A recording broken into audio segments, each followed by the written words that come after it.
Je me suis fait scammer.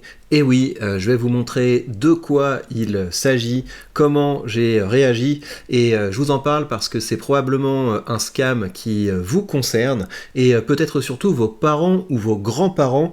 Alors la manière dont ça a commencé, c'est que j'ai remarqué que mes factures Orange étaient un peu plus élevées que d'habitude. C'était pas le prix pour lequel j'avais signé, mais des fois on sait jamais, on se dit peut-être qu'il y a de l'inflation, ou peut-être que j'ai fait du hors forfait. En tout cas, c'était pas très clair, mais un jour j'ai décidé de vérifier ce qui se passait avec mes factures, et là j'ai trouvé une jolie petite chose, à savoir un abonnement hebdomadaire à ShipsTime, qui est une superbe plateforme de streaming française en plus, 100% française, donc on va le voir, c'est quand même super bien.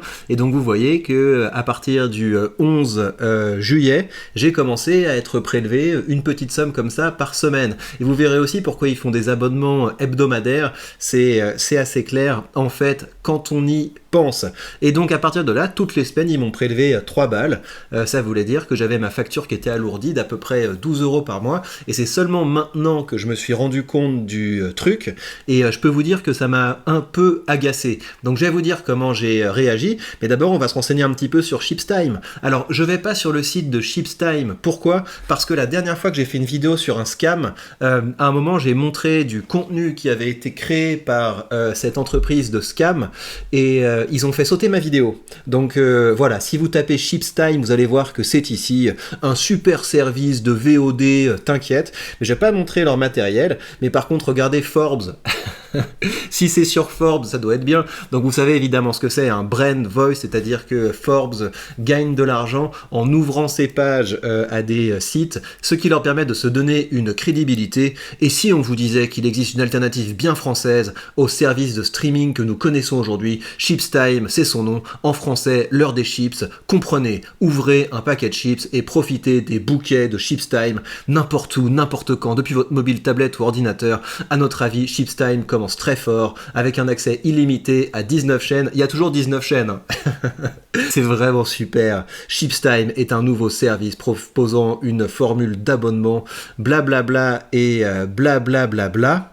Voilà, donc c'est évidemment eux qui l'ont rédigé avec ChatGPT, et les enfants sont à l'honneur, blablabla, enfin c'est absolument n'importe quoi. Et faites même gaffe en cliquant sur ce genre de page, parce que c'est possible que ça vous scamme, parce qu'on va voir après comment ceci fonctionne. Ça c'est le service ShipsTime, mais qu'en pense le peuple ? Est-ce que le peuple trouve que ShipsTime c'est pas mal ? Et donc là on peut aller par exemple sur Trustpilot, et c'est marrant parce qu'ils ont pas revendiqué la page, ils ont pas leur propre page, il y a quand même des avis assez mauvais, hein, parce que quand vous voyez qu'il y a 76 avis et que la moyenne est à 1,2, bah c'est quand même intéressant. Alors je me suis retrouvé abonné à ShipsTime sans n'avoir rien demandé. C'est en recevant ma facture Orange que je m'en suis aperçu. Arnaque ShipsTime, vente forcée avec la complicité d'Orange. Je viens de me désabonner de l'arnaque ShipsTime. Je n'ai à aucun moment souscrit à mon abonnement. J'ai probablement cliqué pour essayer de me débarrasser de ce cookie qui empêchait tout autre usage de mon téléphone. Restez vigilants. Vol, racket qui se dégage de toute responsabilité. Ma mère de 88 ans a été abonnée plusieurs mois et a été prélevée des sommes inadmissibles pour aucun service, du pur vol. Cette société se permet de facturer des prestations qu'on n'a pas demandées. Pire arnaque, dommage que les Orange ou Bouygues marchent dans de telles démarches. Abonnés sans mon consentement, etc., etc.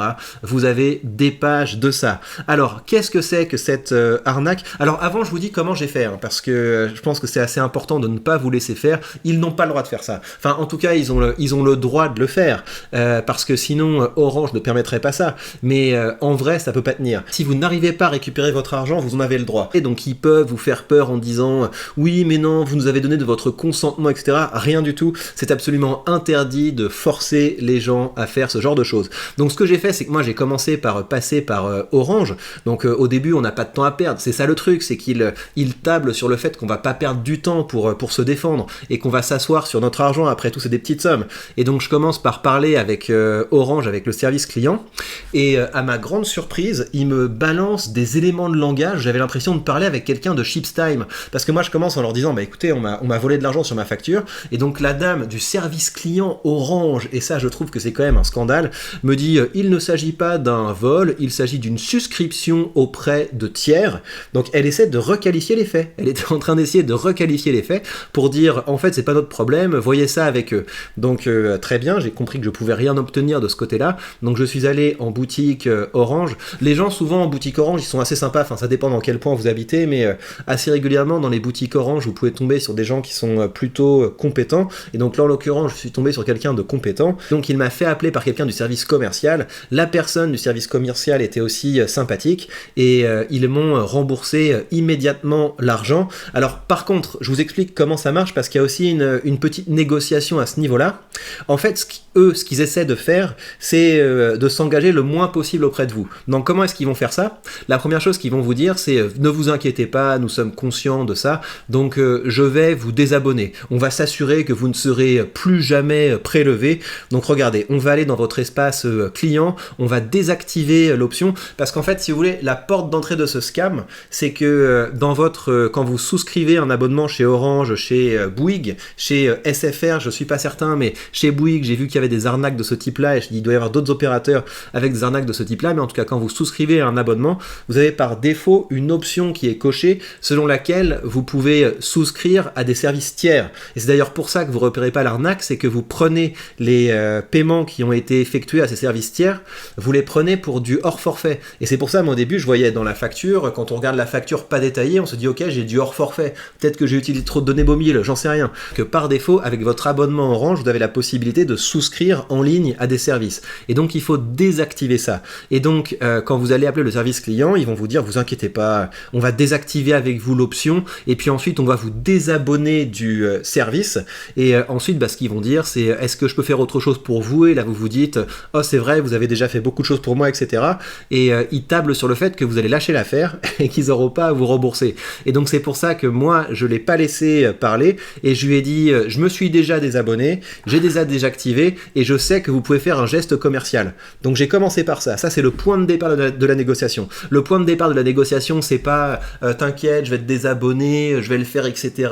Vous inquiétez pas, monsieur. Non, c'est on commence par le fait que cet appel est un échec si je n'ai pas obtenu le remboursement. Et donc le gars a été sympathique et j'ai obtenu le remboursement.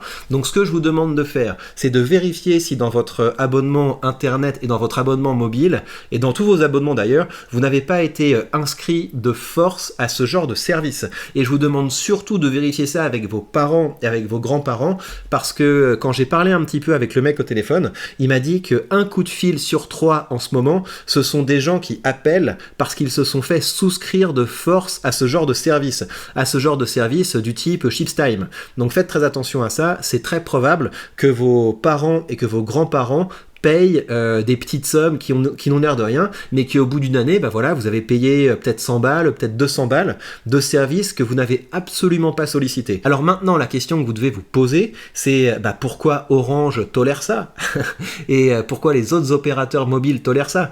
On va y revenir, mais d'abord, j'ai fait une petite recherche pour savoir ce qu'était cette arnaque, et en fait, c'est marrant parce que cette arnaque, elle a un nom en anglais, mais elle a pas un nom en français. Vous voyez là, l'article Wikipédia, je l'ai traduit, mais il n'existe pas en français, donc c'est-à-dire que le scandale en France n'a pas encore assez émergé, et donc il y a des gens qui profitent en ce moment du fait que ce scam n'est pas encore reconnu comme un scam pour pouvoir faire les poches des mamies en fait, et ça je trouve que c'est absolument scandaleux. Donc en anglais ça s'appelle la pratique du cramming, et cramming ça s'appelle le bourrage, et donc c'est typiquement ça vous arrive si vous allez chez But ou à la Fnac, etc., où vous êtes venu pour acheter un ordinateur et vous revenez avec une garantie de mes fesses, avec un abonnement à je sais pas quel service que vous avez absolument pas demandé, mais là à la limite le gars vous fait signer. Donc il y a une véritable, c'est pas vraiment de la vente forcée, mais là la pratique dont on parle, c'est quelque chose qui est beaucoup plus insidieux, parce qu'à aucun moment vous n'avez eu conscience de ce qui s'est passé. Vous n'aviez pas conscience du fait que dans votre abonnement vous aviez une option par défaut qui faisait que vous pouviez être inscrit à ce genre de service, et vous n'avez pas eu conscience au moment où vous avez souscrit à cet abonnement, parce que vous avez probablement souscrit en appuyant sur une pub ou en voulant fermer une page. Et donc la manière dont ça marche, c'est que normalement vous recevez un SMS qui vous dit vous avez été abonné pour 0 € à tel service, et ce SMS était peut-être signalé comme un spam, c'est-à-dire que vous vous êtes dit je vais pas annuler l'abonnement parce que peut-être que le scam va commencer quand je vais vouloir annuler l'abonnement. C'est comme ça qu'ils peuvent vous arnaquer, c'est parce que vous n'avez pas eu conscience du fait que c'était possible, vous n'avez pas eu conscience du fait que vous vous êtes inscrit, et même si on vous a envoyé une notification, c'est cette notification qui aurait pu vous permettre de vous désabonner que vous avez sans doute enregistré comme un scam. Donc c'est un service qui est scandaleux, et donc c'est pour ça qu'il faut un abonnement à la semaine, c'est parce que ça leur permet de prélever un certain nombre de fois avant que les gens se rendent compte que c'était effectivement une arnaque. Et ils comptent sur le fait que les gens vont se dire ouf, j'ai été désabonné, ouf, j'ai désactivé l'option, je ne me ferai plus voler, et ma foi, je n'ai pas le temps de me battre pour 3 balles, 10 balles, 40 balles, etc. Je pense que c'est un scandale, donc je vous invite à faire remonter ce genre de scandale, parce que ici on est sur une chaîne business, mais nous on aime le bon business. Et de la même manière qu'on n'aime pas se faire tondre par des états crapuleux, on n'aime pas se faire tondre par des scammers crapuleux. Donc vous n'êtes pas tout seul face à ça, battez-vous s'il y a d'autres choses de ce type-là, j'attirerai l'attention dessus. Et donc encore une fois, c'est scandaleux parce que 2 ans, voilà, Josette, 80 ans, s'est fait arnaquer. On parle vraiment d'un service qui fait les poches des grands-mères, et ça, je trouve ça très désagréable. Donc en résumé, si je me suis fait arnaquer par ça, c'est possible que vous vous fassiez aussi arnaquer par ça. Donc vérifiez vos factures, et c'est également possible que des personnes âgées qui sont dans votre entourage ou des personnes plus âgées que vous se fassent également arnaquer par ce genre de service. Donc la première chose, c'est de désactiver cette option dans votre abonnement chez votre fournisseur internet, selon laquelle vous pouvez comme ça souscrire à des services tiers. Et puis l'autre chose, c'est si vous avez le temps d'entamer les démarches pour pouvoir être remboursé. Et puis finalement, la dernière chose, c'est pourquoi Orange tolère ce genre de choses, et pourquoi est-ce qu'au niveau du service client d'Orange, ils ont commencé par me dire oui mais non, c'est tout à fait licite ce qui s'est passé, il n'y a pas de problème, puis c'est un peu votre faute en fait, c'est vous qui vous êtes inscrit à ce genre de service, tout simplement parce qu'ils y ont un intérêt financier. Quand ShipStime scam un client, eh bien Orange touche une commission. Donc c'est aussi une part du scandale. Donc moi j'ai pas envie d'accabler les personnes que j'ai vues en boutique, j'ai pas envie d'accabler la personne qui a réglé mon problème au téléphone, mais il y a quelque chose de pourri dans cette entreprise Orange, de la même manière qu'il y a probablement quelque chose de pourri dans l'entreprise Bouygues. Et donc si vous êtes témoin ou victime de ce genre de procédé, je vous invite à partager ça avec moi, parce que moi je ne lâcherai plus rien. Encore une fois, je refuse de me faire tondre, que ce soit par l'État ou que ce soit par des crapules. Finalement, sur ce sujet comme sur tous les autres, je vous encourage à commencer à dire les termes, à commencer à vous battre par les mots, à commencer à vous engager sur le terrain de la guerre des idées. Et c'est pour vous y aider que je vous ai créé un document qui s'appelle Rhétorique de combat, guide pour changer ton idée en mouvement. Et ce document, vous mettez votre email et vous allez le recevoir directement dans votre boîte mail. Et je vous rappelle le principe de base, commencez à dire les termes, commencez à défendre votre cause et votre intérêt. C'est une activité qui devient très vite rentable, et c'est peut-être une des choses les plus belles de notre époque. Profitez-en bien, lisez ça, passez à la pratique, et pour ma part, je vous retrouve très vite pour de prochaines vidéos.